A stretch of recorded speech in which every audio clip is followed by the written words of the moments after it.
Halo semuanya, selamat datang di pembelajaran dasar-dasar desain komunikasi visual. Pada video kali ini, kita akan membahas salah satu elemen paling penting dalam proses pembuatan desain, yaitu layout.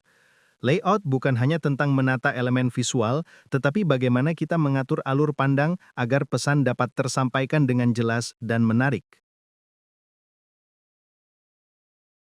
Setelah mengikuti pembelajaran ini, kalian diharapkan mampu menjelaskan pengertian layout, memahami fungsi dan prinsip dasarnya, mengenali berbagai jenis layout, dan menerapkannya dalam karya desain seperti poster, brosur, maupun media digital.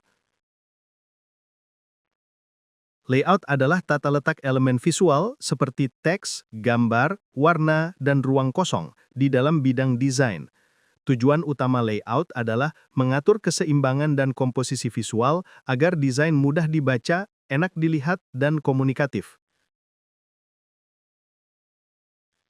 Layout memiliki beberapa fungsi utama. Pertama, mengatur komposisi elemen visual. Kedua, menuntun mata pembaca agar mengikuti alur informasi dengan jelas. Ketiga, memperjelas pesan yang ingin disampaikan. Dan keempat, menambah nilai estetika serta kesan profesional pada desain. Dalam membuat layout yang baik, kita perlu memperhatikan prinsip-prinsip berikut. Keseimbangan, yaitu pembagian elemen yang proporsional, keselarasan konsistensi warna dan font, penekanan untuk menonjolkan elemen penting, proporsi, ukuran elemen sesuai tingkat kepentingan, ritme, pola visual yang mengalir, dan keterbacaan agar informasi mudah dipahami.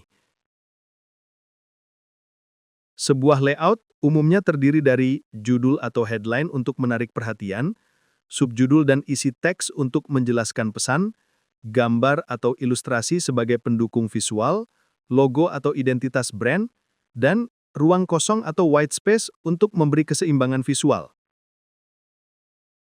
Ada dua jenis layout berdasarkan gaya.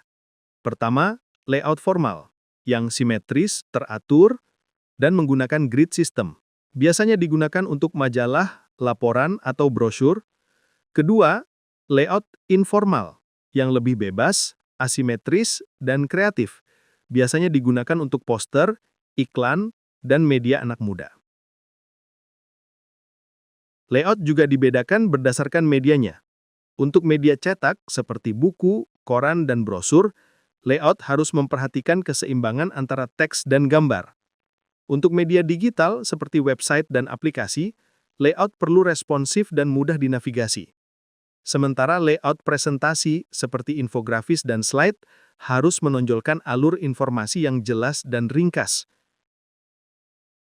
Agar layout terlihat profesional, gunakan grid system sebagai panduan, terapkan rule of thirds untuk komposisi seimbang, gunakan hierarki tipografi agar teks mudah dibaca.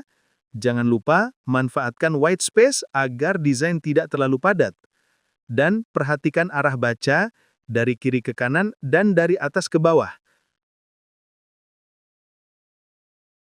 Contoh penerapan layout. Kita bisa melihat layout dalam berbagai bentuk desain. Pada poster, fokus utama terletak pada judul dan gambar. Pada majalah, layout menggunakan grid untuk keteraturan. Pada website, layout menekankan navigasi yang mudah. Dan pada infografis, layout berfungsi untuk menuntun alur data dengan jelas. Kesalahan yang sering dilakukan antara lain, terlalu banyak elemen sehingga membingungkan, tidak ada fokus utama, kontras teks rendah sehingga sulit dibaca, atau elemen visual tidak sejajar dan tidak seimbang. Ingat, kesederhanaan seringkali menghasilkan desain yang lebih kuat.